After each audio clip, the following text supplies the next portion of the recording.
दोस्तों यूपीएससी 2024 में सीसेट का हमको बहुत इजी क्वेश्चन मिला जिसको सॉल्व करके आप आसानी से 2 नंबर इसमें लीड कर सकते थे। ठीक है, आज उसको क्वेश्चन को सॉल्व करेंगे, उसका सॉल्यूशन मैं बताऊंगा। बहुत इजी है। देखो, इसमें पूछा गया कि हमको एक नंबर दिया गया, उसकी पावर दी गई है जो कि बहुत ज़्यादा हमको पता है, और पूछा गया ये नंबर किससे डिविजिबल है। ठीक है, 4 ऑप्शन दिए गए हैं। अब इसको आप 2 तरीके से सॉल्व कर सकते हो। ठीक है, पहला तरीका बताता हूँ जिससे मैं सॉल्व करने वाला था। इससे अगर मैं होता, मैंने एग्जाम दिया होता तो मैं सॉल्व करता इसको, और ये बहुत ईजी तरीका है। ठीक है, टाइम बचाने के लिए मैंने फॉर्मूले यहीं पर लिख दिए, आप देख सकते हो। एक सेकंड में इसकी थोड़ी कम कर दूँ।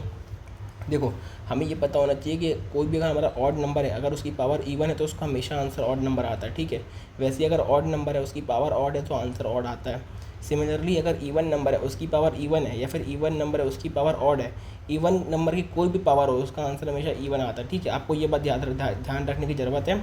और अगर हम इवन नंबर पे इवन नंबर ऐड करते तो आंसर क्या आता है? इवन आता है। ऑड नंबर पे ऑड नंबर ऐड करते तो आंसर इवन आता है, और इवन नंबर को ऑड नंबर के साथ ऐड करते तो आंसर ऑड आता है। ठीक है, अब इसी फॉर्मूले का यूज़ करके हम इस क्वेश्चन को एकदम 2 मिनट के अंदर, मतलब 2 मिनट से भी कम समय में सॉल्व कर लेंगे। ठीक है, अब यहाँ पर देखो 222 दिया है। 222 में पता है एक इवन नंबर है। ठीक है, लेकिन उसकी पावर कैसी है? ऑड पावर है 333। अब जैसे यहाँ पर मैंने बताया इवन की कोई भी पावर हो, आंसर क्या आता है? इवन आता है। ठीक है, तो हमें पता है कि इसका जो आंसर आएगा वो एक इवन नंबर होने वाला है। ठीक है, इतना आपको समझ में आ गया। इसका यहाँ पर दिया हुआ है 333 जो कि एक ऑड नंबर है। अगर ऑड नंबर की पावर इवन हो तो आंसर क्या आता है? ऑड नंबर आता है। ठीक है, तो इसका हमें पता चल गया, इसका जो आंसर क्या आएगा? ऑड नंबर आएगा। ठीक है, अब यहाँ से क्या हुआ, अगर हम इवन नंबर और ऑड नंबर को, इवन और ऑड नंबर को हम अगर ऐड करते हैं तो आंसर क्या आता है? ऑड नंबर आता है। अब हमको पता है कि अगर कोई मतलब कोई नंबर है, अगर वो ऑड हो, ऑड नंबर क्या होते हैं? 1, 3, 5, 7, 9 यही होते हैं।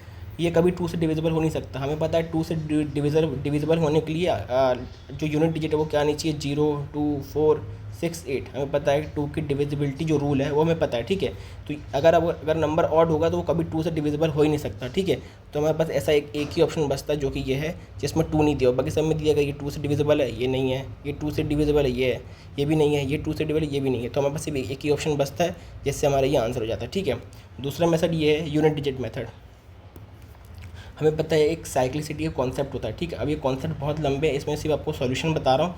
अगर आपको इस साइक्लिसिटी का कॉन्सेप्ट समझना है तो मैं इसमें अलग से वीडियो बना दूंगा, आप कमेंट्स में बता देना। ठीक है, तो हमारे पास जो नंबर है 222 333। ठीक है, और यहाँ पर क्या है? 333 333। ठीक है, अब हमें अगर यूनिट डिजिट कॉन्सेप्ट सॉल्व करना है तो हमें पता है यूनिट डिजिट कॉन्सेप्ट में हम ये पूरे नंबर को लेते ही नहीं, हम सिर्फ यूनिट डिजिट को लेते हैं और इसकी पावर चेक करते हैं। ठीक है, सिमिलरली इसमें यहाँ पर भी ऐसा होगा। और यूनिट डिजिट को चेक करने के लिए हम इसमें जो पावर दी गई है उसको 4 से मल्टीप्लाई करते हैं, बिकॉज जो 2 की साइक्लिसिटी होती है वो 4 होती है। कैसे होती है वो अलग वीडियो में समझेंगे, बस इतना समझो कि 2 की जो साइक्लिसिटी होती है 4 होती है। ठीक है, तो यहाँ पर ये हो जाएगा, जो रिमाइंडर बचता है वो इसकी पावर जाती है, तो इसका आंसर क्या हो जाएगा? 2। ठीक है, यहाँ पर से सॉल्व करेंगे हम 222 को 3 से सॉल्व करेंगे, ये 4 से सॉल्व करेंगे, सॉरी हाँ, 4 5 20 2। 3 की भी जो साइक्लिसिटी होती है 4 की होती है, इसलिए हमने यहाँ से 4 से मतलब इसको डिवाइड किया। ठीक है, 4 5 20, रिमाइंडर क्या आया? 2 आया, तो यहाँ इसकी पावर जाएगी 2। ठीक है, इसकी 3 3 जाए 9 हो जाएगी, मतलब जो इस टर्म का जो यूनिट डिजिट है वो 2 आएगा, इस टर्म का यूनिट डिजिट 3 आएगा। ठीक है, जब इसको आप प्लस करोगे तो क्या आएगा? 11। तो इसका भी हम सिर्फ यूनिट डिजिट लेंगे 1। तो इस पूरे जो क्वेश्चन है इसका जो यूनिट डिजिट आएगा 1 आएगा। हमें पता है 1 कभी भी 2 से डिवाइड नहीं हो सकता। ठीक है, तो इसमें भी आप ये ऑप्शन एलिमिनेट कर सकते हो, फर्स्ट वाला, थर्ड वाला, फोर्थ वाला, तो आंसर आपका बी आ जाएगा। ठीक है, अब इसको क्रॉस चेक करने के लिए आप देख सकते हो, हमें पता है कि 3 किन नंबर को डिवाइड करता है? वो नंबर को डिवाइड करता है जिनको हम उनके जो नंबर्स हैं उनको ऐड करेंगे तो वो 3 से डिविजिबल होना चाहिए। जैसे मान लो मैं आपको बताता हूँ 1 2 3। अब इसको चेक करना ये 3 से डिविजिबल है कि नहीं है, तो हम इनको ऐड कर देंगे। तो 2 + 1 3, 3 + 3 6। ये 3 से डिविजिबल है? हाँ है, तो मतलब ये नंबर 3 से डिविजिबल है। ठीक है, तो ये 3 को डिवाइड करने का फॉर्मूला, मतलब एक ट्रिक होती है, इससे हम पहचान सकते हैं कौन सा नंबर 3 से डिवाइड हो सकता है कि नहीं हो सकता है।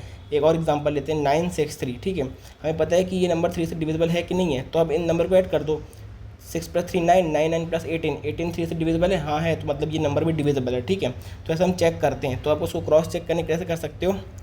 2 + 2 + 2 6, तो ये 3 से डिविजिबल है? हाँ है। पावर कुछ भी हो, पावर से मतलब नहीं है, आपको सिर्फ इसको चेक करना है कि ये नंबर डिविजिबल है कि नहीं है। 3 + 3 + 3 9, हाँ 3 से डिविजिबल है, तो ठीक है, ये आंसर आ गया कि ये जो नंबर है ये 3 से डिविजिबल है, लेकिन 2 से नहीं, हम चेक कर चुके हैं, तो ये वाला आंसर आपका करेक्ट हो जाएगा। ठीक है, आपको इसके लिए फॉर्मूले याद करने की जरूरत पड़ेगी। ये कॉन्सेप्ट जो डिविजिबिलिटी का कॉन्सेप्ट है और नंबर सिस्टम का कॉन्सेप्ट है वो मैं अलग से एक क्वेश्चन में समझा दूंगा। ऐसी वीडियोस के लिए अभी चैनल को सब्सक्राइब कर लो। मैं से बहुत सारी वीडियोस लेके आने वाला हूँ जिसमें आपको जो सी सेट है वो अच्छे से क्लियर हो जाएगा, कोई भी डाउट नहीं होने वाला। ठीक है।